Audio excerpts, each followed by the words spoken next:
Hey everyone, welcome back to our channel Mahalakshmi diaries. నేను మీ మహాలక్ష్మి. అందరూ ఎలా ఉన్నారు? బాగున్నారని అనుకుంటున్నాను. మేము కూడా చాలా బాగున్నాము. నేను ఈ వీడియోలో మీతో ఇంకొక ఇంట్రెస్టింగ్ కుకింగ్ రెసిపీతో వచ్చేసాను. మ్యాక్సిమం అందరూ ట్రై చేస్తుంటారు, కానీ నా వర్షన్ నేను మీతో ఒకసారి షేర్ చేద్దాం అనుకుంటున్నాను. అదే అండి, ఏందా అనుకుంటున్నారా? పిజ్జా. ఎవరికి ఇష్టం ఉండదు చెప్పండి? పిల్లలకి పిజ్జా అంటే ఇష్టం.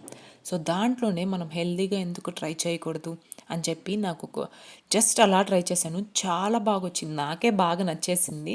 ఇంకా పిల్లలకి అంటారా, ఆ పిల్లలకి వాళ్ళకు కూడా తప్పకుండా నచ్చుతుంది. మీరు ఒకసారి ట్రై చేసి నాకు కమెంట్ సెక్షన్లో మాత్రం తప్పకుండా మెన్షన్ చేయండి. మనము ఎప్పట్లాగే నార్మల్గా దోశ బ్యాటర్ చేసుకుంటాం కదా, ఆ దోశ బ్యాటర్తోనే ఇప్పుడు పిజ్జా చేయబోతున్నాను. ప్యాన్ పెట్టేసి బాగా వేడయ్యాక నేను బటర్ తీసుకుంటున్నాను. మీరు ఏదైనా యూస్ చేసుకోవచ్చు, oil are ghee or anything. నేను బటర్ యూస్ చేశాను. పల్స్గా కాకుండా మరీ క్రిస్పీ దోశలా కాకుండా కొంచెం మందంగా ఉండేటట్టు ఒక 2 గంటలు పిండి వేసుకున్నాను. ఆ పిండి వేసుకున్నాక ఇక్కడ మెయిన్గా ఒకటి పిజ్జా సాస్ యూస్ చేయొచ్చు. నాకు అక్కడ మా ఇంట్లో ఆ రోజు పిజ్జా సాస్ లేదు. అందుకని నేనేం చేశానంటే పెరి పెరి మసాలా ఉన్నింది. సో ఒకసారి ట్రై చేద్దాము దీంతో ఎలా వస్తుందని చెప్పి ట్రై చేశాను. చాలా బాగా వచ్చింది నిజంగానే. పిజ్జా సాస్ లేకపోతే పెరి పెరి మసాలా వేసుకోండి. కానీ ఏదో ఒకటైతే ఉండాలి. పెరి పెరి మసాలానా ఉండాలి, లేదంటే పిజ్జా సాస్ అన్నా ఉండాలి.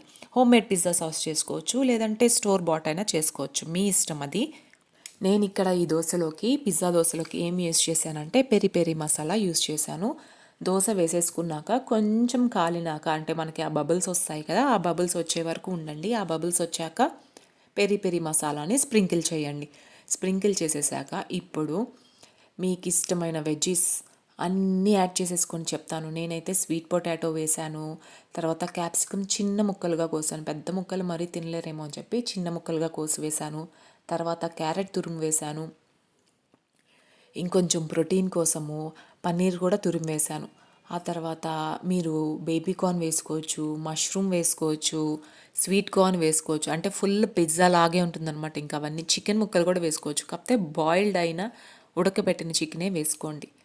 పన్నీర్ అయితే ఏం ప్రాబ్లం లేదు. పన్నీర్ కూడా యాక్చువల్లీ కొంచెం సాటే చేసుకొని వేసుకోవచ్చు. నేనైతే తురిమేసేసాను కాబట్టి ఏం అవసరం లేదు. ఇవన్నీ వేసేసాక మళ్ళీ దీనిపైన ఆ పౌడర్ స్ప్రింకిల్ చేసుకోండి. ఒకవేళ పిజ్జా సాస్ యూస్ చేసే పని అయితే అవసరం లేదు, చేసేక్కర్లేదు. కానీ పెరి పెరి మసాలా కాబట్టి పైన కూడా కొంచెం స్ప్రింకిల్ చేసుకుంటున్నాను.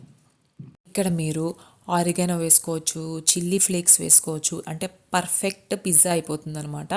నేనేం వేయలేదు. ఒక్కసారి అలా వేసేసి ఆట్ల కాడతో కొంచెం అలా ప్రెస్ చేస్తూ రండి. ఆ వెజ్జీస్ అన్నీ కొంచెం బాగా ఉడుకుతాయి అండ్ ఆ పౌడర్స్ అన్నీ ఆ వెజ్జీస్లోకి వెళ్తాయి. మొత్తం అలా వేసేసి ఇప్పుడు ఒక 5 మినిట్స్, 5 to 10 మినిట్స్. క్యాప్సికమ్ మరీ అంత మంచిగా ఫుల్గా ఉడకాల్సిన అవసరం కూడా లేదు. కొంచెం క్రిస్పీగా ఉంటేనే టేస్ట్ బాగుంటుంది. వేసేసి దీనిపైన మళ్ళీ నేను చీజ్ వేశాను. చీజ్ వేసేసి ఒక 10 మినిట్స్, 10 మినిట్స్ కూడా అక్కర్లేదండి, 5 మినిట్స్ అలా మూత క్లోజ్ చేసేసి లిడ్ వేసేసి పెట్టేయండి. అంతే. నేను ఇది చీజు ఇవన్నీ వేసాక మళ్ళీ స్ప్రింకిల్ చేశాను ఆ పౌడరు.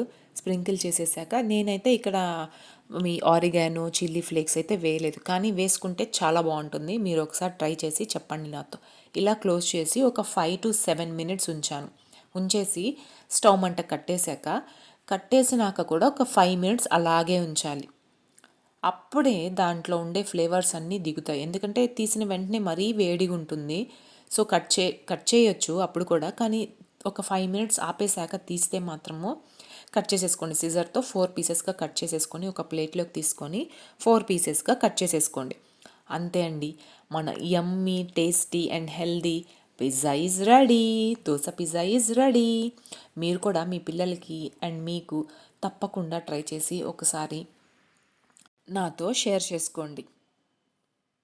అంతే అండి ఈ వీడియో. Thanks for watching. మీరు ట్రై చేయండి తప్పకుండా. అండ్ నేను ఇంకొక ఇంట్రెస్టింగ్ వీడియోతో మీ ముందరికి వస్తాను. Thanks for watching. బాయ్. ఉంటా మరి.